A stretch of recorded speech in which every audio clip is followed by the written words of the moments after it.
Good morning and welcome to the fourth episode of the Cisilion Live podcast. I'm joined again by our Chief Strategy Officer, Rob Quickenden, and our Head of Modern Workplace, Iqbal Javaid, and numerous others on the audience. So good morning to everyone in attendance. We've spoken in previous episodes about the new normal, kicking off about a week into lockdown with a session on what we've seen businesses and public sector organisations do as reactions to the crisis, and how those organisations are changing and transforming despite the challenges. And we've spoken about efficiencies, how to leverage some of the free trials, the finance options, the cost reduction strategies we've been helping our clients with. And in the last session, a couple of weeks back, we spoke about how those same organisations can gain a competitive edge by deploying and adopting different technologies to survive and flourish through the lockdown. And it was the last conversation which inspired questions from the audience about the importance of adopting these two new technologies properly in order to use the tools to drive innovation and reach their full potential, thus creating a culture of inclusiveness, of optimism and success. So kicking off the session today about adoption and change within organisations, I wanted to start by acknowledging the divisiveness that adoption and change often brings to a transformation conversation. And we know that the top technology vendors, the Ciscos and the Microsofts, have been pushing customer experience and adoption of their products for a couple of years now, and they're investing in customer success executives and champions to work with clients who want to achieve a successful business change. And the argument's there that the vendors are doing this just to secure revenue and protect their client base. Nevertheless, the benefits of enabling users to be at their full potential is a great win for any organization. And despite this, there are still some old school mentalities claiming that proper adoption services are just expensive training. And I guess our objective today is to dispel this and show you, our guests, why you should seriously consider an adoption and change plan in this current climate. We're seeing the NHS look at this quite seriously, and I know we've got a couple of trusts on the call today. I guess for healthcare, using technology properly is very much about life or death, though in businesses it's more profit and loss. So I guess, Rob, without further ado, I know that you're speaking with a ton of organisations, public and private, about this. So from your perspective, how important is an adoption and change program? I guess number one, who's embracing it, type of organizations, and what business benefits are we seeing within our client base for those who are doubling down on adoption and change? Yeah, thanks, Craig. Really interesting topic. I think, adoption and change has become, adoption, change, success management, those kind of things has very much become a new buzzword, but it's something that most organizations are doing on every day. Organizations change, technology changes, people change, the demand of our customers and patients and things change. But for me, what we've seen, particularly in the last few months, 2 months now, is that rapid pace of technology enablement that happened. And to quote Satya from Microsoft, they're saying they've seen more than 2 years worth of digital transformation in less than 3 weeks in many cases. And I think for us, what we're seeing is adoption and change management is not really about technology. The technology is what's being put in many cases. So whether that's laptops, whether that's Microsoft Teams, WebEx, or whatever it might be that's going out there. But adoption and change is really about understanding the basic fact that you're asking people to work in a potentially different way with technology that they may not have used before or used at the pace that they're having to use now. Most organizations have you can work from home occasionally, to use a couple of clients that I've worked with in the past. Anyone can work from home, after 5 o'clock and at the weekend is kind of an approach. But for now, everyone is working. Everyone's working differently. So it's about empathy. It's about understanding that this new technology and way of working will have an impact on them, and therefore you've got to be leveraging the people side of change, which is what adoption and change is all around. Because for some people that will create anxiety. It will create a fear of learning something new, and some of them won't like that new approach. And of course, COVID has forced that on them in many cases. So adoption and change management is very different to just training. And training is important, and knowledge and knowledge transfer is a key part of adoption and change. But adoption and change management is about taking your users on a journey, around not just how to use the technology, but mentally about what that means. Working over video is very different to sitting in a meeting. The tools they use, if people are used to whiteboarding, for example, how can you have that same approach in an online meeting that you might have had in a meeting room back in the office, post-COVID? It's also about building those kind of key perceptions that help them understand why they need to change. So why is the technology being put in place? Most people understand the impact of COVID, of course, but with any technology, it's about why. You can't force people to change. If you use a personal example, if you've got people that are looking at giving up smoking or going on a diet or doing more exercise, you can't force people to do those things. There has to be a reason why they're going to do it. And smoking is a great example. It's a health benefit and all those other kind of things. But I remember as a child trying to get my dad to give up smoking. I mean, he doesn't smoke now, but for years, and he wouldn't do it. He used to sneak off behind the back in the garden and smoke and stuff. So it's got to be about people. People change because people want to change, and therefore there's got to be a benefit in it. So for me, that's what adoption change is about. It is about putting in a program of communication, of training, and of support for people to take them through the technology, and that's something that we're seeing hugely, and where we're helping a lot of our customers now, because the technology kind of works. The technology is quite easy. You've got to get it right, but you've got to help people through the journey. Cheers, Rob. And I guess that's a good point. This is what the good customers, the cool kids, are doing, as it were, giving up smoking and whatnot. But Iqbal, what does it look like when this doesn't go to plan? When I guess businesses don't consider a change and adoption as key parts of a transformation program? Yeah.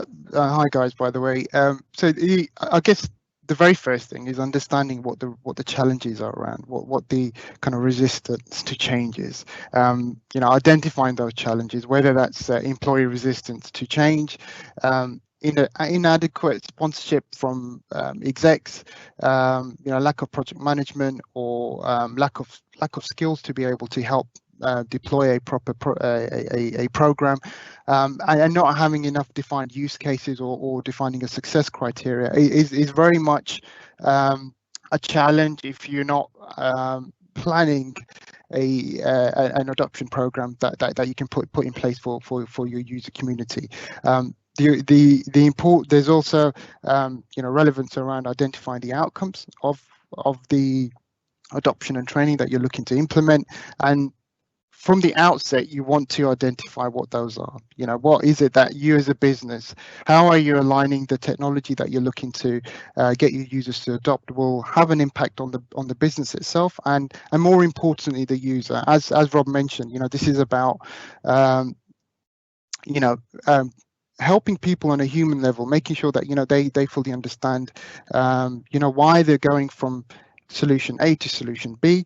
They need to fully understand that, and it's important to communicate that every step of the way, so that by the time a solution's been rolled out, the user's ready. They're ready to kind of adopt it. And whilst we can plan these things, and you use proper I suppose adoption methodologies, we're now in a situation where things are having to move very quickly, and we were discussing earlier on, users are now taking this into their own hands, and we're finding that actually many users are using YouTube or information online to help train themselves to be able to use some of the technology, which isn't ideal, because the information they find online may not be the way you want these guys to operate the tools. So it's important to capture this up front, and then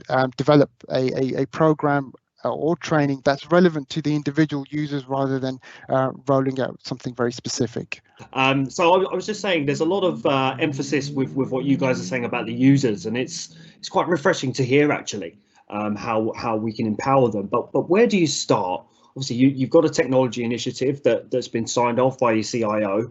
Where does the user come into those conversations, and how do we start those kind of adoption programs before the technology's even been deployed? And I think, we've been talking a lot about COVID, which obviously is the series of these things, but I think, the approach is kind of the same. And I think, firstly, you've got to come back to that question of why is it important, right? And I think, and of course it's important. It's about the user. It's making sure they adopt the technology. It's making sure they use it. It's making sure you don't have that big burden on IT support and things.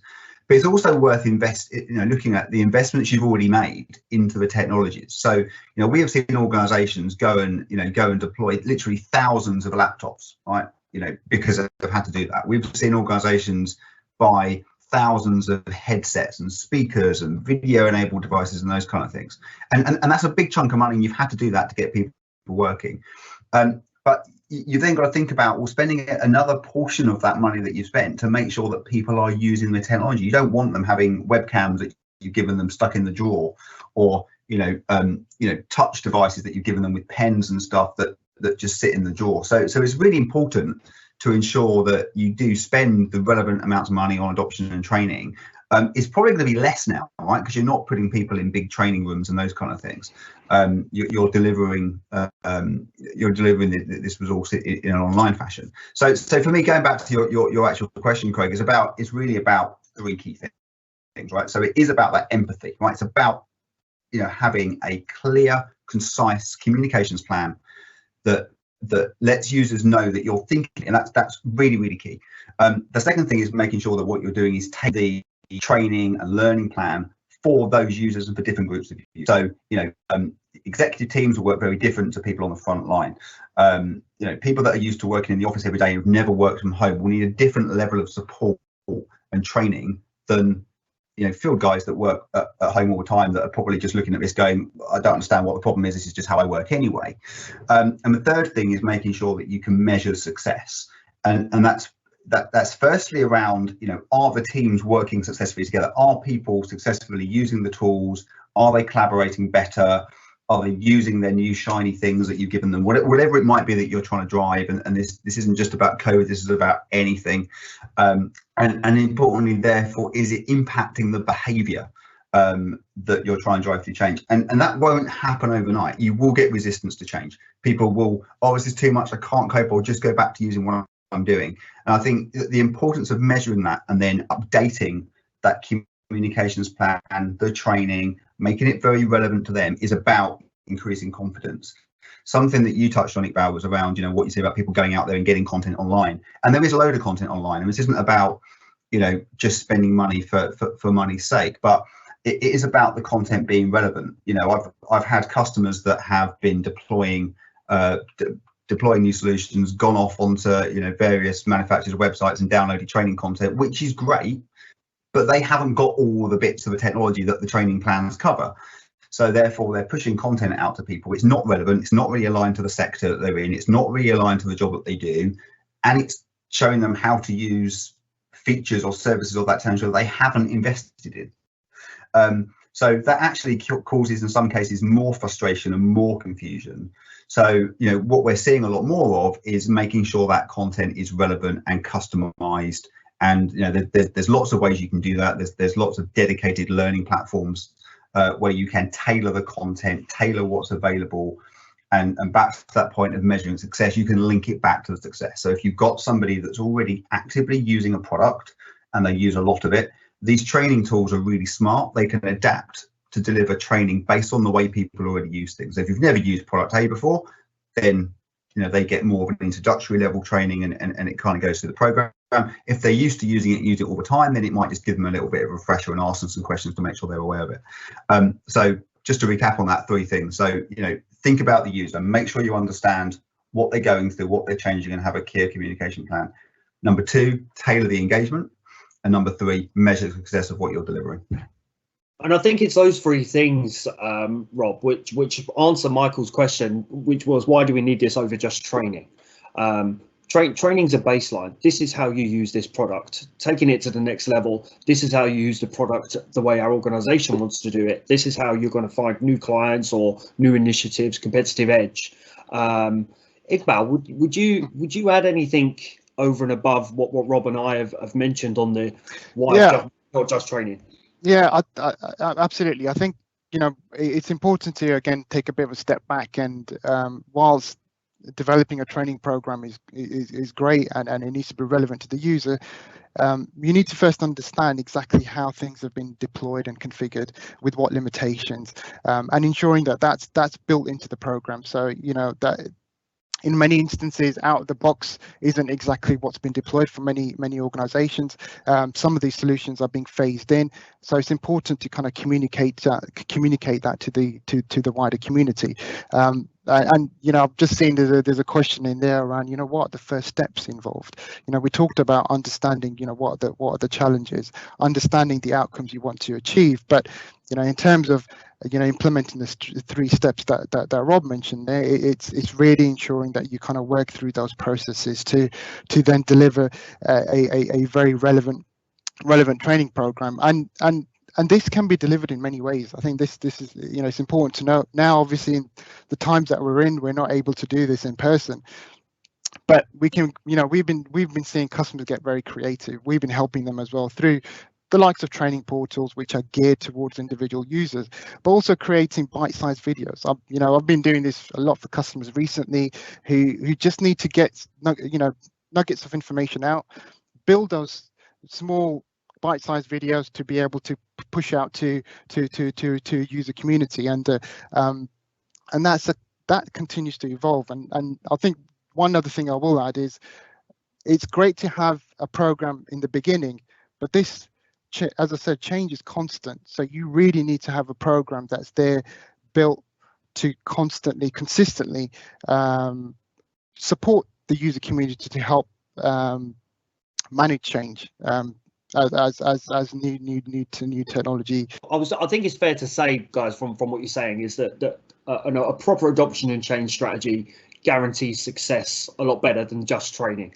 And success has layers, right? The success can be users using the technology, number one. Success number 2 is users leveraging the technology to flourish internally and create a better culture. And ultimately, number 3, if that culture is there and the technology is there, businesses can create more revenue streams. They can differentiate from their competitors and make more money. But great question has just come in from Kate. What if people won't accept the change? I'm not man enough to answer that, if I'm honest, Iqbal. I'll throw that one over to you. You see that quite a bit. Yeah, no, all the time. We do see that, and I was looking at some stats recently from Gartner, and they done a fairly extensive survey across 6,500 people across many different industries, and they found that 73% of employees were experiencing moderate to high stress levels when they were being told change is coming. So it's really important to understand what's causing this stress. I mean, naturally, we're used to working in a certain way every day, and if we're constantly being told that things are going to change, that will cause some levels of stress. So and that will then quite obviously you will get people not wanting that change and won't accept that change. So the only way to overcome that is by helping users understand why we're doing this, rather than what we're doing, why we're doing this, and how it will directly impact individual users, groups of users, to be able to do their job better. That's ultimately where we want to get to. We want to get to a point as a business, as an organization, as individuals, to be able to do our jobs better. On a daily basis, I'm discovering new ways of doing things that genuinely helps me to do my job better. And most people accept that. They want information, but they don't have time to consume so much of it. So how do you do that? The only way you do it is by creating content, creating a platform that can help me educate myself around the things that are relevant to me in the way that I work. So that goes back to identifying your users, the personas. Get that right up front, then you'll be able to provide users with information that's relevant, and hopefully that will then stop people from not accepting that change. I think I'll add to that as well, and think, and again, Kate's point is really valid, and I think, you will get resistance to change. People generally don't like change. and that's usually, again, because people don't get what's in it for me. So, there's an element of, if you're changing a system, let's say it's a CRM platform, for example, or a video conferencing platform, or anything it might be. If people are comfortable with the current situation and you try and introduce something that's different or goes against that grain, there's naturally going to be resistance, right? That's just human nature. And in a normal world, and we're not in a normal world right now, you would have a project program that would include the technical aspect of things. You've got to make sure you put things in and get it right. Otherwise, people will resist change because it doesn't work. That kind of goes without saying. But then actually you involve people who are, a mix of people that are either going to love it or loathe it. And they become your champions, right? Because you use them, you take their feedback, you listen to them, and you respond to their criticism or their comments or their suggestions. And that's what forms a good change program. Is it has to be two-way. You are, usually management, IT, are inflicting change on people that they don't necessarily think they need or want. So it is really about working with your teams of people, encouraging managers to drive that change through their teams, and make sure you've got a two-way forum to take that feedback and listen and respond. And there might be some things that there's just no negotiating on, right? We're moving from platform A to platform B, and you don't kind of want to say tough, get with it, but you've got to find a good way of getting them on board and demonstrating the reason why your business has invested so much in that new platform that you're deploying, and why it's going to be great. And as you build that kind of champions of change, they'll generally get with it. And adoption breeds adoption in those scenarios, doesn't it? And we touched on it there. Some of these projects are quite costly to an organization and can be quite stressful to the users as well. So I guess once we've won hearts and minds, once we've agreed that an adoption plan and strategy program will add value, how then do we, I guess, at the C-level and as users, how do we measure how well the adoption success is turning into business success? What analytics are available out there, Iqbal? Yeah, so this is a great question, Craig. I think it's user feedback is essential. Obviously, that helps to define how successful adoption take-up is. But hard facts are hard facts, and the only way you can really see the success of any adoption of any technology is to review the analytics. From Microsoft perspective, for example, you've got the usage analytics, which really comes to life with Power BI. I know we've been doing some great stuff with customers to develop Power BI reports to help them understand what the adoption rate is across the whole Office 365 stack, and seeing whether with the deployment of Microsoft Teams, have emails come down, for instance? How well is Teams being adopted, and what services within Teams are being consumed? So all of these analytics help to really define what the next steps are, and how you can start to then evolve this adoption and training program based on the usage and analytics that we've seen. Likewise on Cisco's side, they've spent a lot of time to build what they call the WebEx Control Hub, which is very feature rich in terms of analytics. And we have had many customers at the moment who are leveraging WebEx's capability, but what we're seeing is many of the users within certain organizations aren't quite using the services properly. One of our customers, we spoke to post-COVID, we said, how are you guys, how have they adapted? And the feeling there was, it's business as usual. Everybody's carrying on. We're still scheduling, joining meetings as usual. But we then use that opportunity to review the analytics. And one couple of things that we've discovered is, for instance, many users are using PSTN or audio connections to be able to join into meetings. So they're dialing in via their mobiles, or they're getting the WebEx platform to call them back, or they're dialing a free phone number rather than using the app on their desktop or their mobile. So it's all of these things that we can quickly identify, and once that's identified, we can then provide that user community with information to help them use the service properly. And you can drill these things down to the devices that users are using. Are they using a proper headset, or are they using a mic on their laptop? That information is there now, it's available, and you any organization can see exactly how the user community are adopting, particularly these collaboration platforms. That information is there.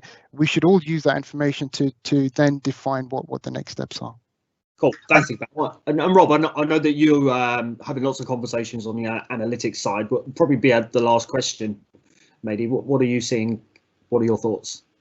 So I'm going to take a slightly different tact actually to Iqbal, and we've talked a little bit about resistance of change and those kind of things. I think one of the things that we're also seeing is the complete opposite. So we do quite a lot of work within healthcare. We're doing quite a lot of work at the moment with some local authorities as well, and some of those have gone from looking at something like Teams and going, we're never going to get people using this stuff. How are we going to? What's the plan going to be like? And then they've had to go, oh my God, let's just put this out there. And now they're actually in a different situation where they're going, we want more. We want more of this stuff. It's great. We've got chat. It's great. We've got these things. We can train some people, but actually we need people to be able to use voice. We need to be able to use proper video. We need people to be able to start, using some of these other great things that the products kind of give us. So you end up with a difficult initiation of change in that sometimes the technology and the IT team can't keep up with the demand of the users. Now that's almost the perfect situation in how you get people consuming. So again, looking at how they're using it and what they're using it can also help you determine what should be next. There are lots of organizations out there that have got phone systems that nobody is using because they can't access them remotely. Crazy. And people will find another way. They'll use their mobile phones because guess what? They make calls. Or actually they just find themselves living in their collab platform, making calls. So that kind of does really help you change. I think the other thing that Iqbal touched on around what we're seeing with people not using technology correctly, and I think this comes into two parts. There is, what can the technology do? What are all the features, the gadgets, the options, all those kind of things, which are great, and some people love that and they love playing around with new features and they can't wait for the latest update to come out to try the latest thing. But it's also about how do people do their job and how can you relate training back to what they need to do to function. I'll give you an example. We're working with a rail company at the moment who we've moved them from an old cloud voice platform over to Microsoft Teams actually, but they've now realized that because of things like social distancing within the stations, within the mess halls, within the depots that all the train drivers are going, they have to have very strict social distancing put in place. So they're actually now extending the way they use the product, which was around voice. They're now using some of the frontline services within Teams, for example, so things like shifts and planner and those things, to understand where people are so that they can actually social distance properly. And then they've also realized by doing that and giving people mobile phones, that now actually all these people that weren't usually connected and couldn't chat and couldn't use voice and those things now can, because they can do it on their mobile. And it's the analytics that they've been using to see how that growth of the platform has been used has helped them completely change the approach of how they deploy the technology. Craig, you're on mute again. Must get you some adoption training. I know. Tell me about it. I'm almost the poster boy for needing adoption, as I'm told numerous times internally. Look, we've got one last question quickly before we wrap up. I'll take it. It says not all employees adapt to change at the same time. It varies for individuals. How do we manage this? Not to be facetious, contact Cisilion, and we'll help you understand how to achieve that. But thanks, Rob. Thanks, Iqbal. In the meantime, I hope all of our lovely guests found the session useful and the content was on point. We've had some great feedback from our user base, so keep that coming. Keep telling your peers and colleagues and friends about the Cisilion Live podcast. It's extremely valuable and important to us. So much so we're running two sessions next week. On Thursday, 21st of May, we have Mark Parr, the Global IT Director at international law firm HFW, discussing how HFW flourished during the crisis, what lessons have been learned, etc. The details of that will be on the Cisilion Live website. And then it's the three of us again on Friday, chaps, and we're discussing as the lockdown measures are lifted slowly, much like your example there, Rob, what comes next as distancing in the workplace, health and safety, these things become the dominant driver for businesses looking to ramp up their activity again, which should be a really, really great session. So as always, you can join in, you can send your questions to us beforehand or receive the recording when we're done. So I'll just leave the guys to say see you later. Have a good week, a good weekend. Try not to go too mental with the relaxation of the laws this weekend. We don't want a second wave, and Cisilion will keep working to help businesses transform. Cheers. Thank you, everybody. Thanks. Cheers. Thank you. Bye-bye.